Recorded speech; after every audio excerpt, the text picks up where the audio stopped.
Let's get right to it. It is our big story, the results from the weekend. And there is, again, a ton to sort through because we had three huge days. Michigan State winning Friday at Wisconsin in the battle for first place in the league, while Illinois fell at Maryland, playing without Kofi Cockburn. Saturday saw shorthanded Minnesota take down Rutgers. Purdue bounced back from its loss to IU by beating Northwestern yesterday, while Michigan played its second straight impressive game, getting a road win at Indiana. Let's take this chronologically, Trent, because frankly, I think the most important game was the one that was played on Friday with Michigan State going into Wisconsin and getting the win. What did you take away there from the Spartans' victory in a notoriously difficult place to play? Yeah, right. It's so tough to play in the Big Ten on the road and the Kohl Center as much as anywhere. And Michigan State coming off that loss to Northwestern at home, I think Izzo had him in the football pads over the week. You know, he's done that before, you know, and how they responded, I thought was just phenomenal. And this was kind of what you expect from a Michigan State team. They're deep, they're athletic, they're talented, they get up and down the court. You know, they out-rebounded Wisconsin 39-20, 21-2 in the fast break. You know, so those stats just tell the story of, and they imposed their will. And it was a total team effort. I thought, yes, Tyler Wall was out for Wisconsin. Right. But I thought this was one of the most impressive team performances I've seen in the Big Ten this season. Yeah, and I'm with you. I mean, I think it's a pretty bad formula when you have an Izzo team that hadn't been playing well previous to the loss, then suffered a loss, and then had 5 days to kind of dwell on the loss and to try to correct some of the ills that had befallen them. So that's a bad combo if you're Wisconsin, no doubt about it. I'm with you 100%. I think Tyler Wall's been one of the huge reasons why Wisconsin has been really good here, and so the fact that he wasn't out there. But it kind of falls to me in a little bit of the bad timing department, I think, for the Badgers. But to your point, I mean, to do that against Wisconsin, right? I mean, that's the most points Wisconsin's given up in a home game since 2002. So it felt like the bench was coming alive for Michigan State. It just felt like a lot of these places where they had struggled over the last few weeks, they kind of figured out all in one night. 43 points off the bench. I mean, they shot 53% against Wisconsin. They just dominated that game. You know, Wisconsin got off to a nice start. I think they're up 8-0, and then Michigan State just imposed their will. So good in transition, so good on the boards. I get back to Michigan State's point guards. We talk a lot about what they don't have. We talk about they haven't figured that position out since Cassius Winston left, and Gabe Brown gets credit. Marcus Bingham gets credit in his improvement this year. Malik Hall led their team in scoring that night with only 14 points. But they're point guards. A.J. Hoggard, Tyson Walker both scored 12 points. I thought Hoggard got to the free throw line 10 times. Yeah. You know, he puts so much pressure on defenses. And he's a big – they give you two different looks. So Tyson Walker starts the game. He's quick. He's very cerebral. He's a good passer. He shoots the ball better. Now then comes A.J. Hoggard. 6'3", physical, terrific at finishing in the paint. He gets downhill, and he just plays bully ball as a point guard. He's really good. You know, and that you go back to that game-winning bucket against Minnesota. He's driving the paint, and he attracts so much attention because of his physicality, his ability to finish at the rim. He's able to dish that off to Joey Hauser. And so I love his improvement, and I like the different looks those point guards give you. You know, this team, I was kind of wondering, you know, who is Michigan State? Because they haven't, their Big Ten slate so far was on the weaker end. And I thought, okay, we're going to see what they're all about. Well, they handled it at Wisconsin. We'll talk later about them playing Illinois tomorrow night. They looked really good. They looked like a top 10 team on Friday night. I would agree, and I think it kind of falls under the category of sleep on Michigan State at your own risk, right? I mean, they had not played a difficult schedule. I don't think they are the most complete team in the Big Ten right now.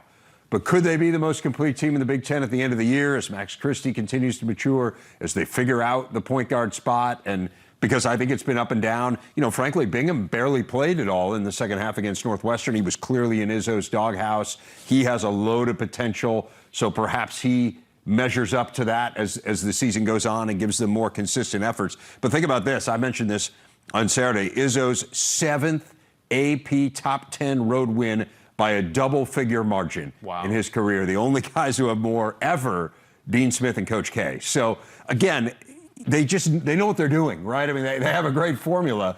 Another program knows what they're doing is Wisconsin. And so, I mean, I really felt like Wisconsin was playing as well as anybody. And to kind of get blown out at home, I mean, I think Tyler Wall is a huge piece. And maybe that's what we saw. It's just how important he is. But was there more to it from Wisconsin's point of view? One more thing on Michigan State I want to point out is their ability to throw different defenders at you. So you saw against Johnny Davis, he gets 25 points, but on 20 shots. We talked about that. But, you saw anyone from Tyson Walker to Gabe Brown to Malik Hall to Max Christie, I think, started on him.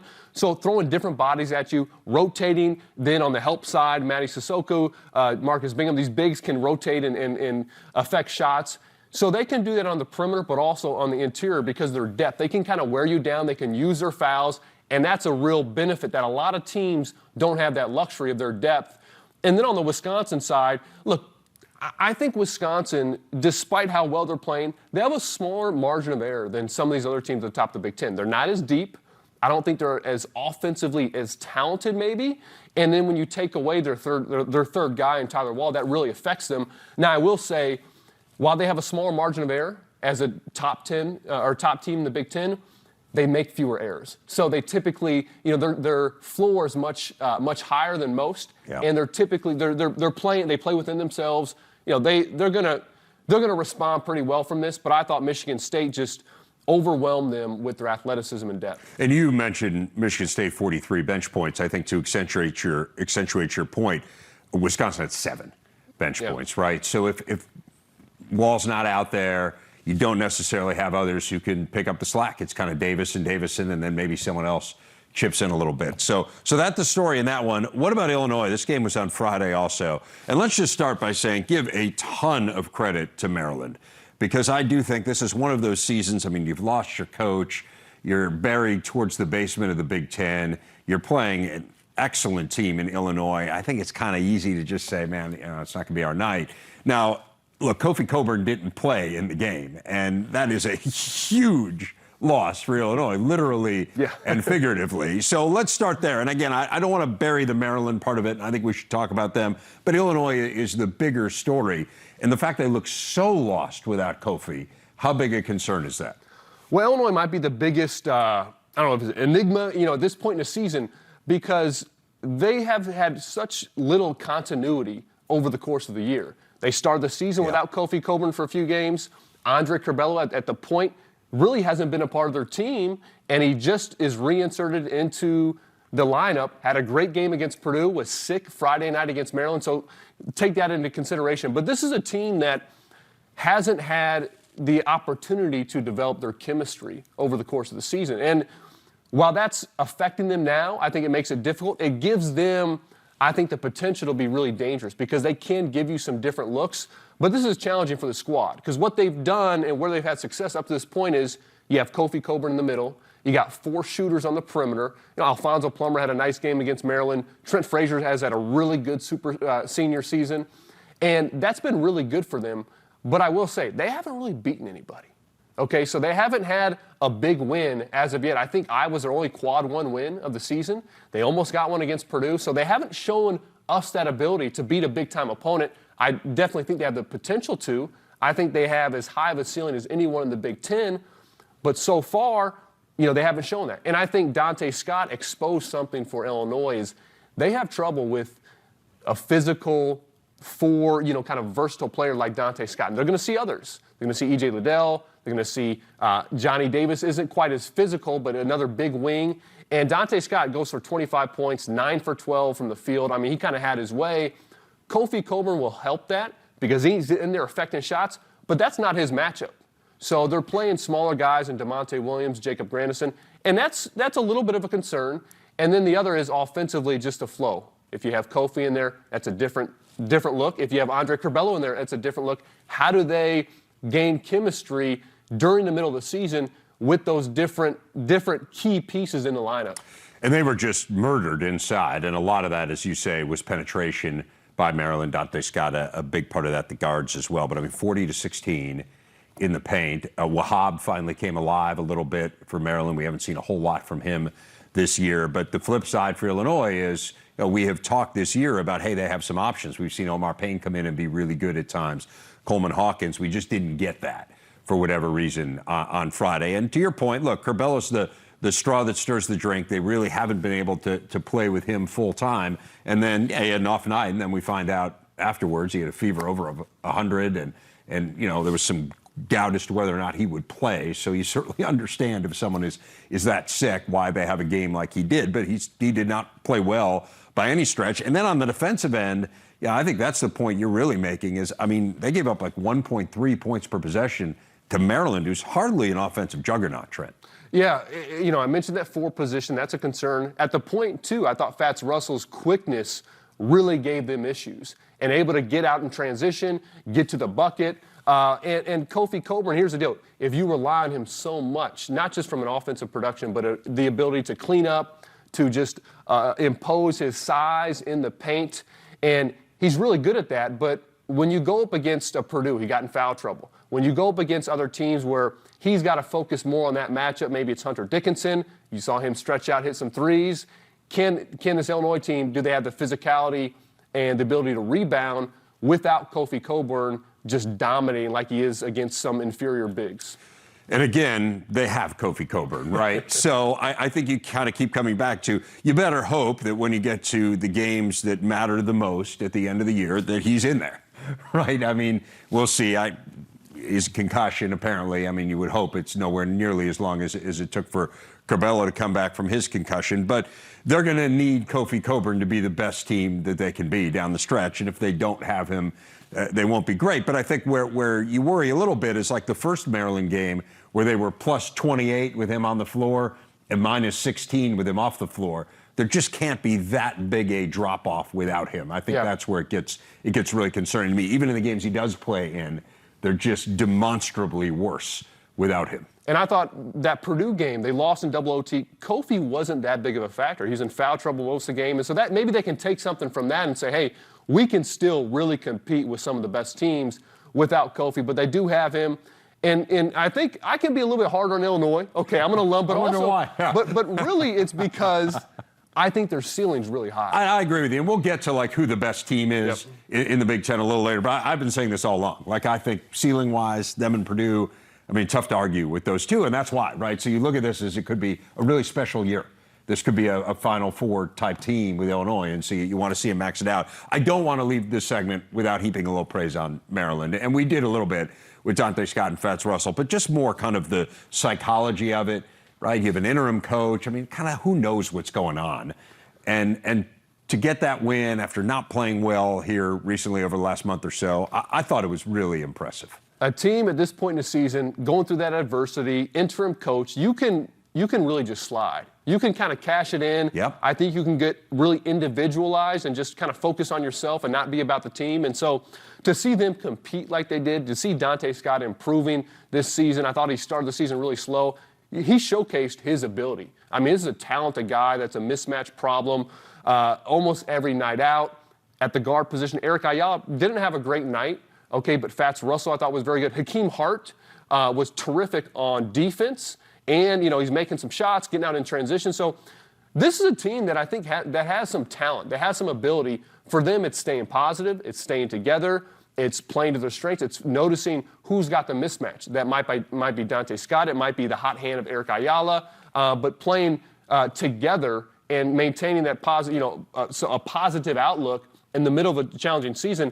They have the talent to win some games. There's a reason they were in the top 25 at the beginning of the year, right? They have good players. Yeah. They have some really good players. So we'll see whether or not this is somewhat of a springboard for Maryland, but really an encouraging night on Friday for them.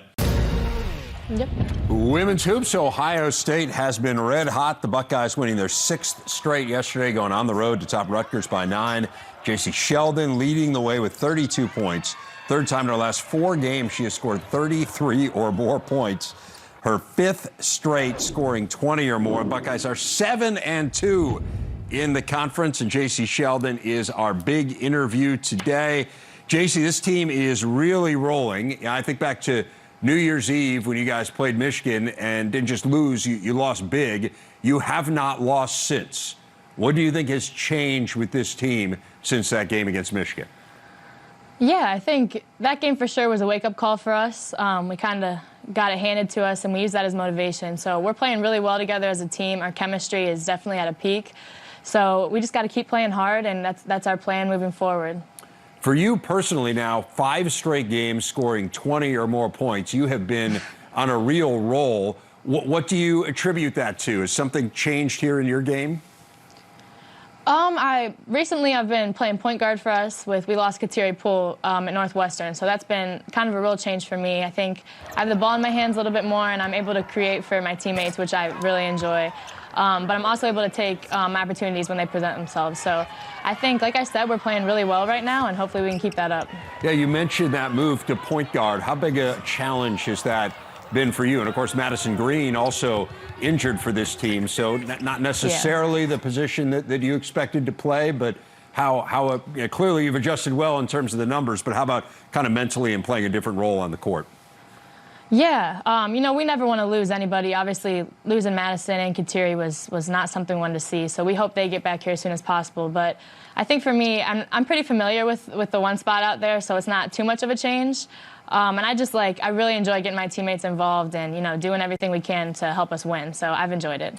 Well, it seems like this team is really enjoying themselves. I see the videos on Twitter of the dub chain being handed out after every game. Give us a sense of how that evolved. And again, so when you guys win a game, the MVP, we're seeing it right here, the dub chain being awarded, and you got it here in this particular moment. 32.7 assists and 3 steals will do that. But tell us about how competitive it is to get that chain. Yeah, that's something really cool that we just started doing, and we didn't know it was coming when they introduced it to us. So we were really excited about that. I think it just brings, we all love playing with each other. We love seeing each other succeed. So it just brings a new level, more energy, and, it makes us go out there and compete for something every night, which is really special. Like I said, we all enjoy, seeing each other succeed, so it's awesome having that aspect of it. Let's talk a little bit about you. You are from Dublin, Ohio, so suburban Columbus is where you went to high school. I know you grew up as a Buckeye fan. What has it been like to play for the school that you grew up rooting for? Yeah, it's been awesome. Like you said, I grew up a Buckeye fan, so coming here was the dream, and it's been all I could ever ask for. I've loved the atmosphere here. I love the togetherness, the family aspect we have. It's awesome, and then our coaching staff and our team is awesome. We have a family-like culture, and it's just so fun being here.